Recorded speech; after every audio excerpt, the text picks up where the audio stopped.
Hello everyone, and this is my review for WWE NXT on July 15th, 2015. And, matches-wise this week, with the exception of the main event with Sasha Banks and Charlotte, matches-wise this week was pretty much just enhancement matches. For the most part, just enhancement matches in there. You had Blake and Murphy, and I said Murphy this time. Last week, apparently I said Blake and Wesley, which is Wesley Blake from back when they still had the old names. Thank you for the person who pointed that out. So I got it right this week. Blake and Murphy. Got it. They just had a quick enhancement match inside of there. You also had a match with Chris Gable and Jason Jordan going up, and it was just basically setting up this new tag team and kind of showing off what Gable can do inside the ring. And then they showed off a little tag team maneuver finisher to finish off the match and making it basically solidifying that they're going to be a tag team for at least a little while in that sense. So in the end, kind of a relatively good build for that particular tag team going in there.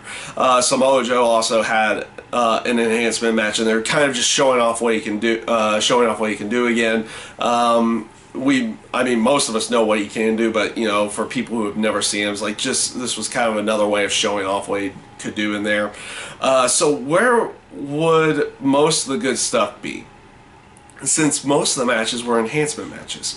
Where were those good things? Well, that was with some of the vignettes that they did. The Baron Corbin vignette was well done, and this is something they needed to do for a while to kind of sell people on Baron Corbin, is to do a vignette to kind of sell him, either heel, face, whatever, because they kind of gotten to the point of saying he's just completely boring. Now they kind of, have amped him up as this type of athlete that's already accomplished a lot. He's already been in the NFL and everything in that aspect, and talking about his accomplishments and how much he and basically setting him up as a heel throughout the entire thing. But him talking about not caring about how the fans truly think about him, or even downplaying the accomplishments of some of the other guys that they've gone through, like Finn Balor, Sami Zayn, or a few of the other ones in there.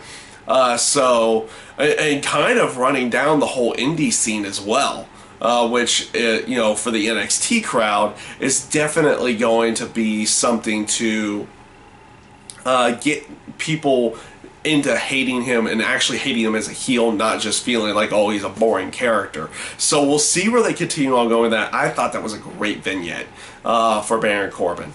You also had a quick promo from Eva Marie, kind of playing off the aspect that everybody there hated her in there, and kind of trying to make it feel like, oh, she loves being there and everything. But basically setting up that she's going to have a match on NXT the following week. Relatively okay promo. Nothing great there. Obviously not as good as the whole vignette with Baron Corbin, which I thought was great. And then they set up the main event for the Barclays Center, or the next NXT Takeover on August 22nd, where they went to the whole Comic-Con panel and they set up the Finn Balor Kevin Owens rematch. Relatively good, quick promos from them just throughout that whole live panel there. Interesting way of doing it too. Setting up in almost like a semi press conference style, but yet it's at a Comic-Con panel. Not a horrible way of doing it. Kind of, I wouldn't say unique way of doing it, but a relatively good way of doing things. They have William Regal make the announcement, then you get a quick promo from Kevin Owens and a quick promo from Finn Balor in there. So they've set up. So that was their way of setting up the rematch between the two of them, and we'll see where they go storyline wise into the next NXT tapings and how they kind of work everything in there.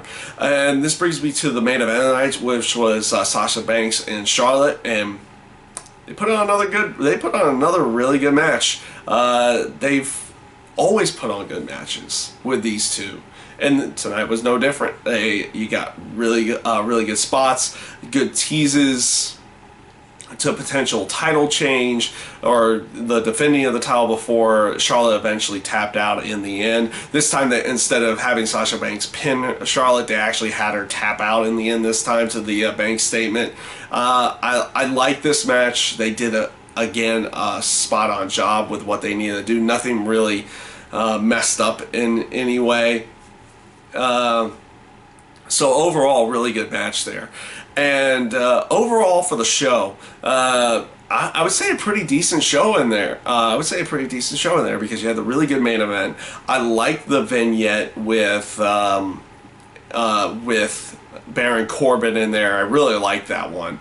And you had the quick enhancement matches, and they didn't even really come off as bad. It's like, oh, they're trying to show more, make these guys look more impressive throughout everything and make them more viable threats towards whatever their future storylines are going to be. Obviously, you have Blake and Murphy going up against the Von Villains.